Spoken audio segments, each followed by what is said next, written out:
So hello, and amazingly, welcome to the Geneva Motor Show.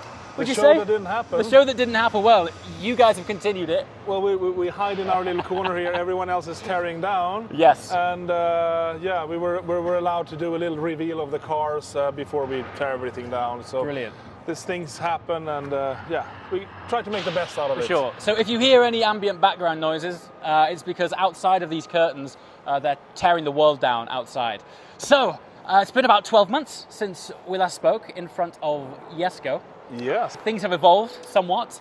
Yes. Run us through the Absolute. Before we spoke, you did mention that you were going to be doing a sort of low drag, low downforce version. Exactly, and we actually put in a little bit bigger effort than I thought, because during the year things happened. Yeah. Other car companies kind of drove really fast with this and that, and we felt why not make it the absolutely most extreme speed machine we can ever imagine. So we spent like thousands of hours in front of CFD computers and supercomputers and sleeked the whole thing out to the next level than we actually had originally thought. So we ended up with a CD of 0.278.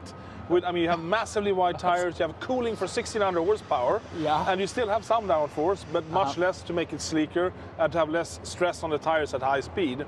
But that kind of drag number on a machine like this is just insane. Yeah, as a spot of context, that's how slippery it is to go through the air. Correct. For a car of that profile and that size is mind-boggling. It actually shocked. I'm still shocked, Still really. shocked. And Yeah. so if you do the numbers, how fast this thing can be with that kind of drag, with the 1600 horsepower, the gear ratio, the frontal area, the RPM of the engine.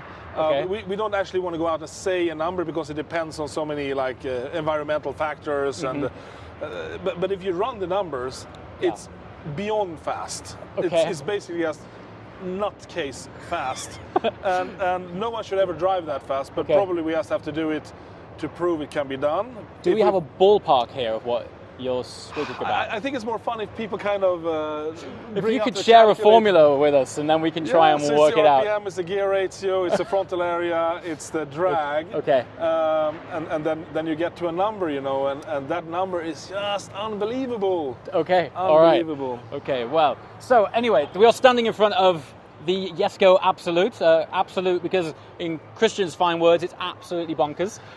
Or is it absolutely extreme in every area? Yeah, and we decided we will never ever endeavor to make a faster car than this. So this is and will forever be your fastest car. I can never see us doing anything faster than this, because where's the end? I mean, it's a road car. It's got number plates on it. It's crash tested. It's emission proven, and it's not like 6 meters long, like some kind of desert rocket racer. It's a road car. Yeah, and it's way too fast already. and this is it. So it's the Absolute.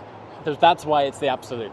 Yeah. Fabulous. Okay, so could you please run us through the evolutions and changes versus, dare I say, a standard or the more track-focused Jesko versus the Absolute? Absolutely. So first of all, it's a version, right? So we open up the configurator after our press launch, and then you can choose this or the track version. Okay.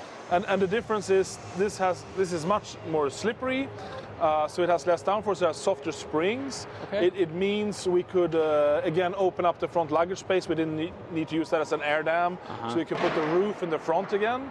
It's a little bit more practical. It's a little bit more everyday from that perspective. At the same time, it's more extreme because the speed makes it so incredibly extreme. But if we start here at the back, you can see this is probably the most radical difference. It's elongated and smoothed out and sharpened.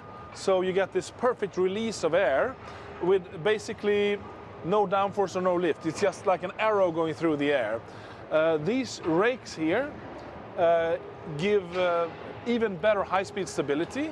But when we started massaging them in the computer fluid dynamics programs, we noticed, hang on a second, we actually can reduce drag with these as well. You would think they increase drag because they stand out in the air, but they redirect and they create this kind of vortex behind the car. So not only does the stability become better, you actually lose drag. And these are very much part of this, obtaining this very low drag number. So if we go to the side of the car, we can see this little winglet thing here on the track version rolls up and again builds up a pressure to push the car down. And here we normally on the track version there is also a little winglet, and of course we have the dished rear wheel. It is actually the same rear wheel, but mounted these plates on it. So you can, if you want to, you can remove it for everyday driving, and then when you want to beat the land speed record, you can put them on. Stick them on and off you go. Or maybe, yeah, if you like the look, you can have them on all the time. With ultra high speed comes ultra high extremes on all sorts of components. Talk to me about the tyres. Are these still an off-the-shelf? They are, actually. That's madness. When we did the Agera RS record, we were very concerned about the tires, and so were Michelin, of course. No one had ever driven that fast. Right. So we did our internal spin testing up to 510 kilometers per hour for 1 minute to see the deflection. It was almost nothing, and then Michelin did their kind of pressure test at high speed and so on. And when we did the actual record run, we were all shocked at how little the tires were impacted. And that was the car that it was slightly heavier than this and with more downforce. Wow. So this car will be more lenient on the tires than the Agera RS, which was super lenient on them. So we are at this moment in time absolutely not worried at all about the tires, even though the numbers this car is capable of are absolutely unheard of. So from a tyre that you could effectively just order online, you'll be able to on the right car break a record on this car. Yeah, it has to do with the wheel geometry, how the suspension move, how much scrub you have, how much toe in, toe out, this and that, and especially weight. Okay. But also the length of the wishbones matters, because when you have a little bit of bumps and so on, the shorter wishbones you have, the more scrub you have when the wheels go in and out. Yeah. And that creates a lot of heat. But we have very long wishbones and very little scrub and very little weight, and they track beautifully. So it's a car that's extremely lenient on the tire. Actually, even the carbon fiber wheels help.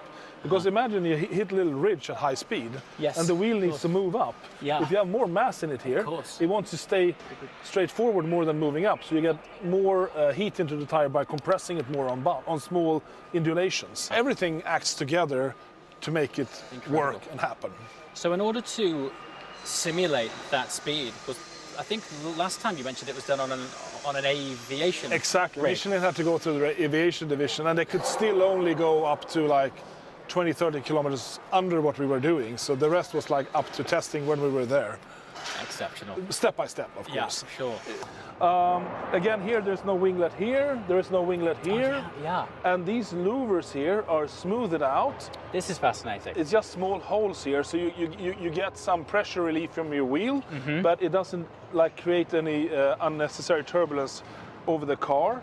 Here on the track version is a huge air dam, which gives massive amount of downforce, but of course at the same time ruins your luggage space. Okay. So we needed to get rid of it to reduce downforce and drag, but we have the added benefit that the high-speed version you can take the roof off and put it in the front as well.